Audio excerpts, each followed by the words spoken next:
नमो नारायण। सभी भक्तों पर ईश्वर की कृपा हमेशा बनी रहे। जय श्री कृष्णा। नारद जी बोले कि हे राजन, यही कारण है कि कार्तिक मास के व्रत उद्यापन में तुलसी जी की जड़ में भगवान विष्णु की पूजा की जाती है। तुलसी भगवान विष्णु को अधिक प्रीति प्रदान करने वाली मानी जाती है।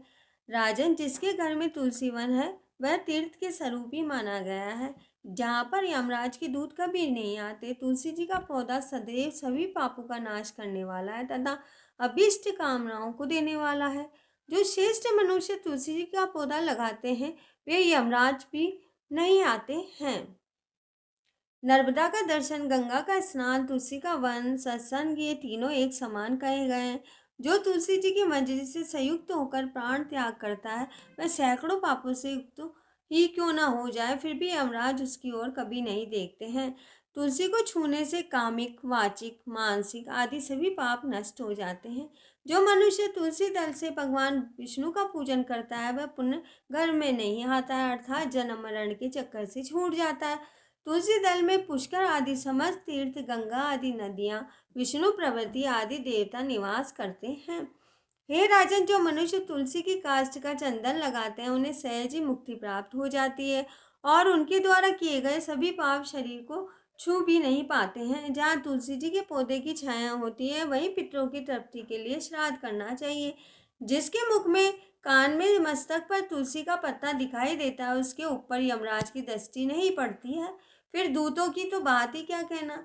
जो प्रतिदिन आदर पूर्वक तुलसी जी की महिमा सुनता है वह सब पापों से मुक्त होकर ब्रह्मलोक को जाता है। इसी प्रकार आंवले के महान वृक्ष के सभी पापों को नाश करने वाला होता है।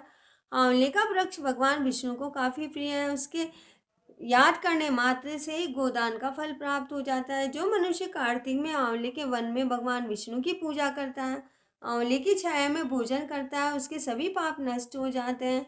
आंवले की छाया में जो भी मनुष्य पुण्य कमाता है वह कोटि गुना हो जाता है। जो मनुष्य आंवले की छाया के नीचे कार्तिक में ब्राह्मण दंपति को एक बार भी भोजन देकर स्वयं भोजन करता है वह अन्न दोष से मुक्त हो जाता है। लक्ष्मी प्राप्ति की इच्छा रखने वाले मनुष्य को सदैव आंवले से स्नान करना चाहिए। नवमी, अमावस्या, सप्तमी, संक्रांति, रविवार, चंद्र ग्रहण तथा सूर्य ग्रहण के दिन आंवले से स्नान करना नहीं चाहिए। जो मनुष्य आंवले की छाया में बैठकर पिंड दान करता है उसके पितर भगवान विष्णु के प्रसाद से मोक्ष को प्राप्त हो जाते हैं।